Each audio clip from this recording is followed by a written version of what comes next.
அடுத்த வாரம் பணம் வரையா கண்டிப்பா கொடுத்துறேன். ஒரு வாரத்துல மறுபடியும் வருவோம். பணம் மட்டும் தரல கண்டிப்பா கொடுத்து அவ்வளவு வேஸ்ட் எடுக்கிறான்.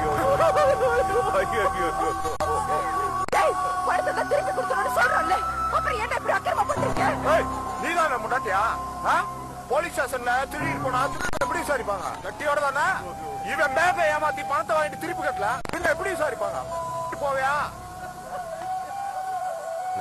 பாவம் அவர்தான் அடுத்த வாரம் பணத்தை திருப்பி கொடுத்துறேன்னார்ல, நான் வாங்கிட்டு வரேன், அவரை விட்டுருங்கண்ணே. சரி, பணத்தை கரெக்டா வாங்கிட்டு போங்க போங்க. எந்திரிங்க சார், வாங்க உள்ள வாங்க, எந்திரிங்க.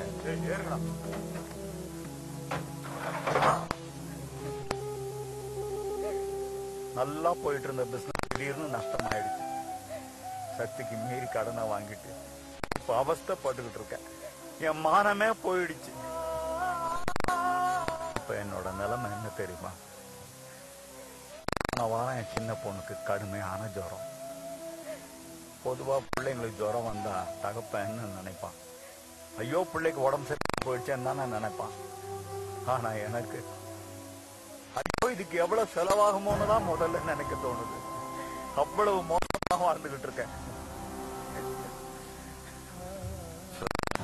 கிரெடிட் கார்டு கொடுத்தா கடனை எப்படி வசூல் பண்ணணும்னு ரூல்ஸே இருக்கு. இப்படி எல்லாம் மற்றபடி வந்து மிரட்டினா போலீஸ்ல போய் கம்ப்ளைண்ட் பண்ணலாம்னு சட்டம் சொல்லுது. ராத்திரி நேரத்துல பேங்க்காரங்க வந்து வசூல் பண்ணக்கூடாதுன்னு சுப்ரீம் கோர்ட்ல ஆர்டரே போட்டிருக்காங்க.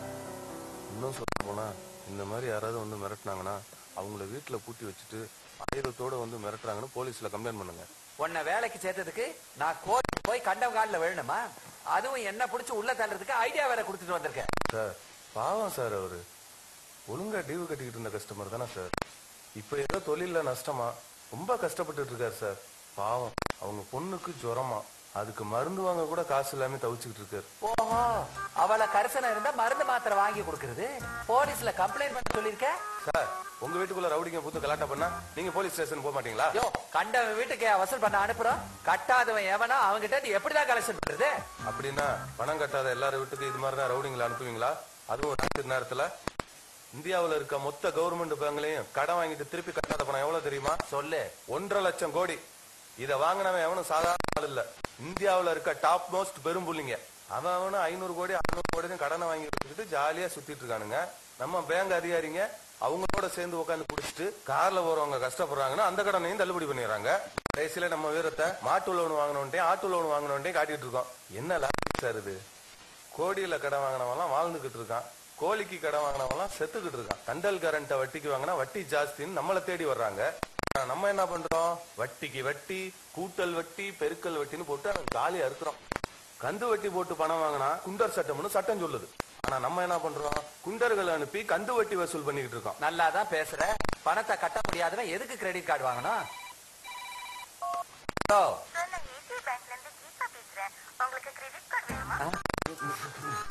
இங்க ஒரு பன்னிய வளர்க்கறேன், அது கிரெடிட் கொடுப்பீங்களா?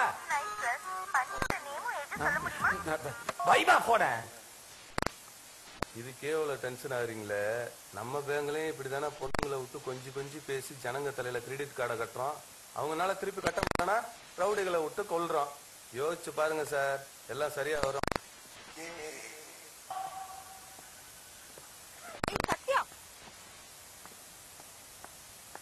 உன்னால ஒரு பொண்ணோட வாழ்க்கையே நாசமாயிடுச்சு தெரியுமா? யாரு? எந்த பொண்ணு? சும்மா நடிக்காத. செல்வியோட செயின பொண்ணு அவன் மாமா கிட்டே அடமானம் வச்சிருக்க. இதான் சாக்குன்ட்டு அவன் மாமா அவளுக்கு கல்யாணத்துக்கு ஏற்பாடு பண்ணிருக்கான். இந்த பேரு செயினை அடமானம் வச்சது உண்மைதான். ஆனா எங்க அப்பா அந்த பணத்தை திருப்பி கொடுத்துட்டாரு. அவங்க மாமா அவளை கல்யாணம் பண்ணிக்க ஆசைப்படுறான்னா அது அவங்களோட பர்சனல் மேட்ரு. என்ன பண்ண சொல்ற? நவரு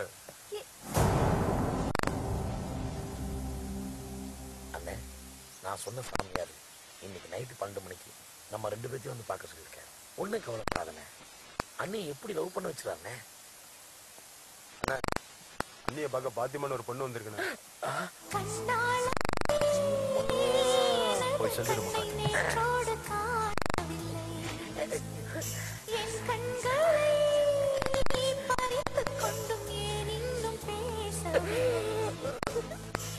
பாத்தியம்மா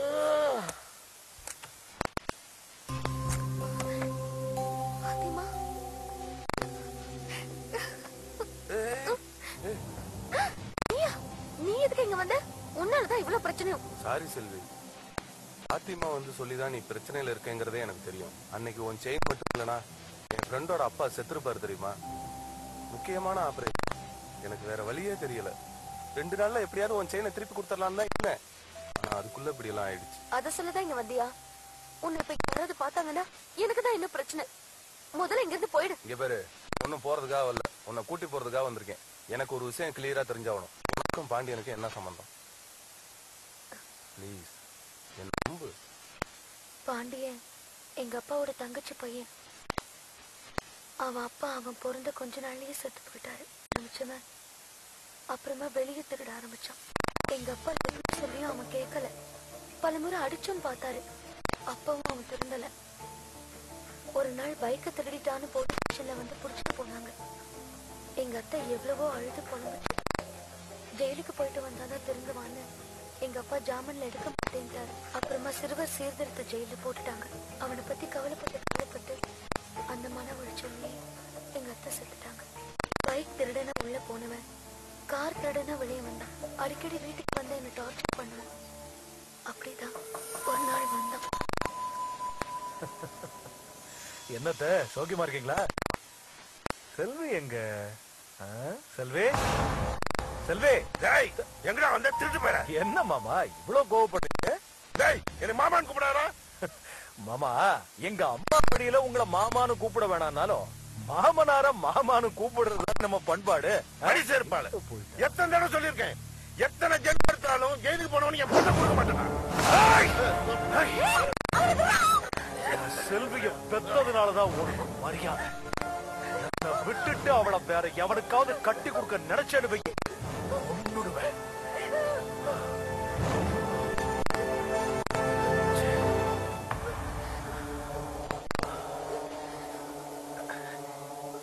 இத பார் செல்வி, நீ என் முறை பொண்ணு.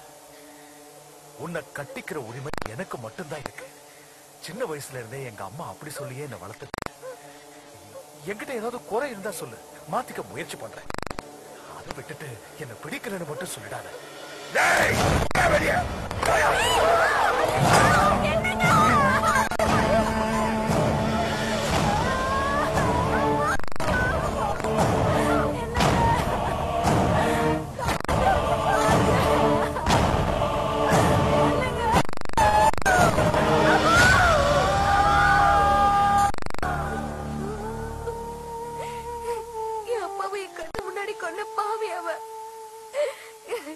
போலீஸ் ஸ்டேஷன் கம்ப்ளைண்ட் பண்ண வேண்டியதானே? பண்ணோம்.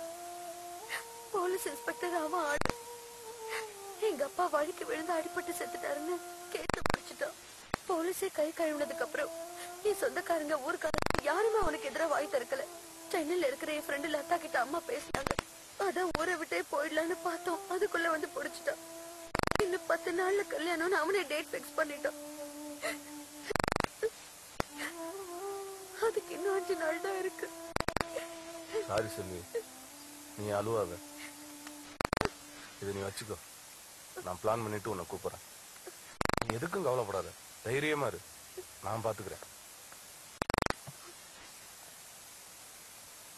கல்யாணத்துக்கு 5 நாள் இல்ல, 5 நிமிஷத்துக்கு முன்னாடி கூட நான்